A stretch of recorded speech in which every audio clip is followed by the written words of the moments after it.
Hello student. देखिए, आज हम बात करने वाले हैं एक समान वृत्तीय गति। और इससे पहले हमने छोटी छोटी बातों के बारे में बात की थी, जैसे कोणीय विस्थापन था, कोणीय वेग था, कोणीय त्वरण था। ठीक है, तो एक समान वृत्तीय गति की बात करते हैं कि क्या होती है। देखिए, अब बात करते हैं एक समान वृत्तीय गति। तो पहले वृत्तीय गति के बारे में बता देते हैं कि वृत्तीय गति क्या होती है। जब हम किसी एक जो वृत्ताकार पथ होता है हमारा, उस पर हम गति करते हैं या कोई वस्तु चलती है, तो उस वस्तु की गति कहलाई जाती है वृत्तीय गति। ठीक है, अब एक समान वृत्तीय गति, जब वस्तु क्या करती है कि किसी वृत्ताकार पथ पर एक समान चाल से गति करती है, तो उसको बोलते हैं एक समान वृत्तीय गति। ठीक है, तो जब कोई वस्तु वृत्तीय पथ पर एक समान गति करती है, तो उसकी गति एक समान वृत्तीय गति कहलाती है। या कोई दूसरी परिभाषा की बात करें, जब कोई वस्तु किसी बिंदु के चारों ओर एक नियत दूरी पर एक समान गति करती है, तो वस्तु की गति एक समान वृत्तीय गति कहलाती है। ठीक है, अब देखिए, इसमें सबसे बड़ी चीज़ क्या है कि जो एक समान वृत्तीय गति होती है, वृत्तीय गति है, उसमें क्या होता है, त्वरण भी उत्पन्न होता है। लेकिन एक चीज़ आपको जानकर हैरानी होगी कि वस्तु का जो वेग का परिमाण है वो हमेशा नियत रहता है, लेकिन उसके बाद भी त्वरण उत्पन्न होता है। क्यों? क्योंकि देखिए, जब वस्तु वृत्तीय गति करती है तो उसका परिमाण तो नियत होता है, तो परिमाण के नियत होने के बाद भी त्वरण उत्पन्न होता है। क्यों? क्योंकि उसका जितने भी पॉइंट होते हैं, हर पॉइंट पर अगर आप डायरेक्शन निकालोगे वृत्तीय गति में वस्तु की, तो हर पॉइंट पे जो डायरेक्शन होगी वो क्या होगी, अलग निकल के आती है। इस डायरेक्शन के चेंज होने से क्या होती है, वृत्तीय गति में त्वरण उत्पन्न होता है। तो एक समान वृत्तीय गति करते हुए किसी वस्तु के वेग का परिमाण नियत, परंतु दिशा लगातार क्या रहती है, बदलती रहती है। ठीक है, देखिए, अब बात करते हैं अभिकेंद्र त्वरण के लिए व्यंजक की, और ये बहुत ही ज़्यादा इम्पोर्टेंट है, आप इसको ध्यान से देखिएगा। ठीक है, तो देखिए, सबसे पहले बात करते हैं कि जब कोई वस्तु वृत्तीय गति करती है, तो वेग की दिशा परिवर्तन के कारण उसमें एक त्वरण उत्पन्न होता है, जिसके बारे में मैं अभी बात कर रहा था, जिसकी दिशा सदैव त्रिज्या के अनुदिश केंद्र की ओर होती है। यानी इसकी जो दिशा है वो क्या होती है, सदैव त्रिज्या के अनुदिश केंद्र की ओर होती है। यानी त्वरण की जो दिशा होती है, जो त्वरण लगता है वो कहाँ लगता है, सदैव अंदर की ओर लगता है। किसकी ओर? केंद्र की ओर लगता है, वृत्त के। यानी जो वृत्ताकार पथ है उसके केंद्र की ओर हमेशा ही क्या होती है, इसकी दिशा होती है। और इस त्वरण को हम क्या बोलते हैं, अभिकेंद्र त्वरण बोलते हैं।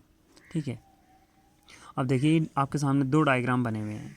पहला वाला जो है, ये जो है केवल ये वाला, ठीक है, ओ पी और ये क्यू है। देखिए, पी की जो आप कह सकते हो स्थिति सदिश है, वो है आर वेक्टर, त्रिज्या सदिश।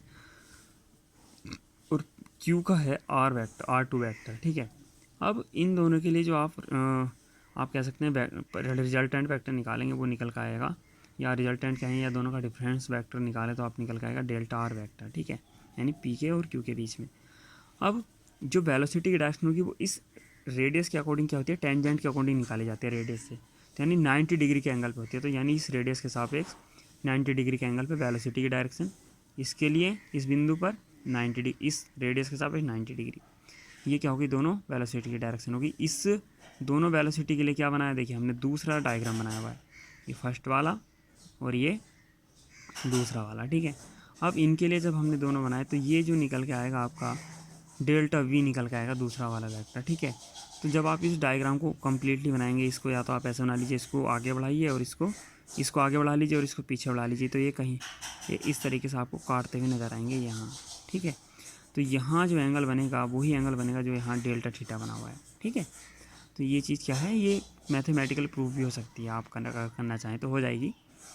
देखिए कैसे, ये आमने सामने के एंगल बराबर होते हैं, ये वाला देखिए, इन दोनों को एक 180 होगा, तो 180, और जब आप 180 में से इसको हटाएंगे तो ये वाला एंगल निकल आएगा जो यहाँ, अब अगर मैं इसको डॉट डॉट करके मिला दूँ यहाँ, ये इस तरीके से, ये मैंने मिला दिया, ये मैंने देखिए मिला रखा है।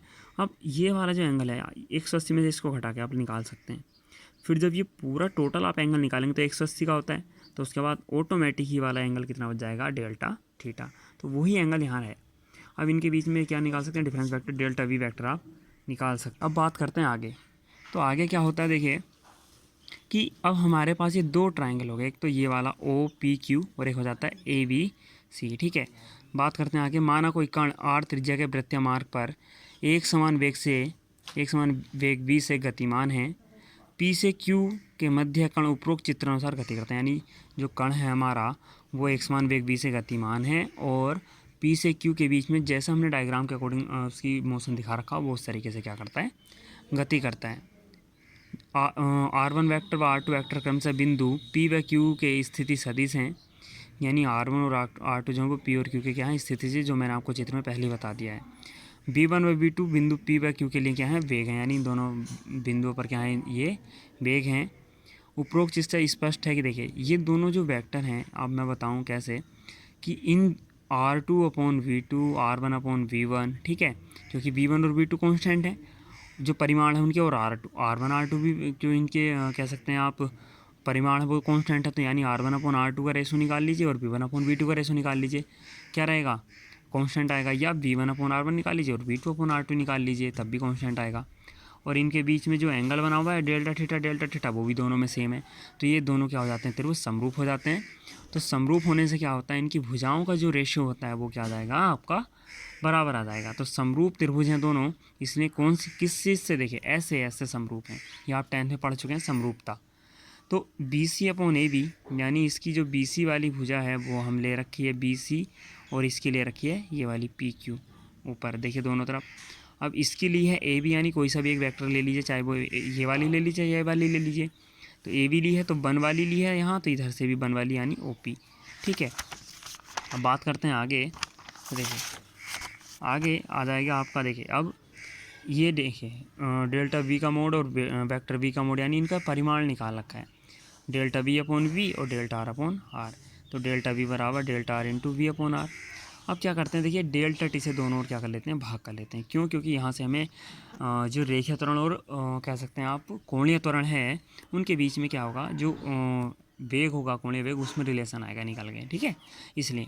अब देखिए डेल्टा V/T को हम डायरेक्टली ऐसा कह नहीं सकते कि हाँ ये रेखीय वेग है या रेखीय त्वरण है, ठीक है, मतलब रेखीय त्वरण है।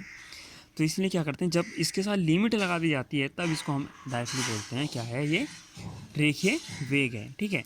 तो limit delta T tends to 0 delta V/T, ये हो जाएगा रेखीय वेग आपका। Limit delta T tends to 0 delta R/डेल्टा T, ये कहलाएगा आपका वेग, यानी स्थिति परिवर्तन की दर, और V/R लिखा हुआ है ये, ठीक है। तो A बराबर V इंटू V/R, तो ये क्या हो गया, V²/R। और देखिए कल हमने आपको बताया था कि रेखीय वेग बराबर त्रिज्या गुणा कोणीय वेग, ये रिलेशन आप यहाँ रख लीजिए। तो A बराबर R² और ओमेगा स्क्वायर आ जाएगा, यहाँ अपॉन R है, एक R से R की पावर कम हो जाएगी, तो A बराबर R ओमेगा स्क्वायर। ये क्या हुआ, आपका अभिकेंद्र त्वरण का व्यंजक हुआ, जो काफ़ी बार हाफली और एनुअल में पूछा गया और काफ़ी ज़्यादा इंपॉर्टेंट है, ठीक है। अब देखिए अभिकेंद्र बल अगर आपको निकालना तो कैसे निकालेंगे, जैसे जब देखिए त्वरण उत्पन्न होगा तो बल भी उत्पन्न होगा। तो अभिकेंद्र बल क्या होता है कि किसी ना किसी बल द्वारा वस्तु क्या होती है, केंद्र की ओर अटैच होती है, यानी केंद्र की ओर बनी रहती है, ठीक है, या अपनी स्थिति में बनी रहती है वृत्तीय गति करते हुए। तो बल लगता है कि यानी उस पर एक केंद्र की ओर एक बल लगता है वस्तु पर वृत्तीय गति करते हुए, तो उसको हम बोलते हैं अभिकेंद्र बल, ठीक है। तो अभिकेंद्र बल क्या होता है, वृत्तीय गति करते समय केंद्र की ओर लगने वाला बल अभिकेंद्र बल कहलाता है। देखिए अब ऐसा तो हो नहीं सकता कि अंदर की साइड को एक बल लगे, बाहर की साइड को ना लगे। तो उसको बैलेंस करने के लिए देखिए अंदर की ओर लगता है बल अभिकेंद्र बल, बाहर की ओर एक बल लगता है अपकेंद्र बल, जिसको हम छदम बल भी बोलते हैं, ठीक है। ये शायद इसमें टॉपिक में ना हो, लेकिन मैं बता रहा हूँ फिर भी ध्यान रखिएगा आप। अपकेंद्र बल होता है दूसरा, जो केंद्र से बाहर की ओर लगता है, यानी इसकी अपोजिट डायरेक्शन में लगता है, ठीक है। और वो क्या करता है, इसको बैलेंस करने के लिए उत्पन्न होता है, इसको बैलेंस करने के लिए उत्पन्न होता है, ठीक है, ये आप ध्यान रखेंगे। तो इसका सूत्र अगर निकालेंगे तो F बराबर M में से निकाल लीजिए, तो F बराबर M इंटू A। तो A का मतलब V²/R, तो V²/R, ये हो गया आपका अभिकेंद्र बल। जो छदम बल की हम बात कर रहे थे, अब केंद्र बल, तो देखिए उसके वो एक आभासी बल है केवल, उसको वास्तव में प्राप्त नहीं करते हैं। उसका एग्जाम्पल आप देखें तो जो आप कह सकते हैं कि जब सामान वगैरह होता है तो वो क्या होता है, यानी जब हम वस्तु, अगर कोई कार वगैरह जब मुँह टर्न कर रही होती है तो अचानक से हम क्या होते हैं, बाहर की ओर झुक जाते हैं। तो ऐसे टाइम पे, ठीक है, या कोई छत पे रखा सामान किसी बस की बाहर की ओर ही गिरता है, वो भी उसी बल का उदाहरण है। तो इस तरह की बहुत सारी चीज़ें हैं जो अब केंद्र बल की क्या है, उदाहरण है, ठीक है। थैंक यू फॉर वॉचिंग, और लाइक और सब्सक्राइब शेयर करना ना भूलें।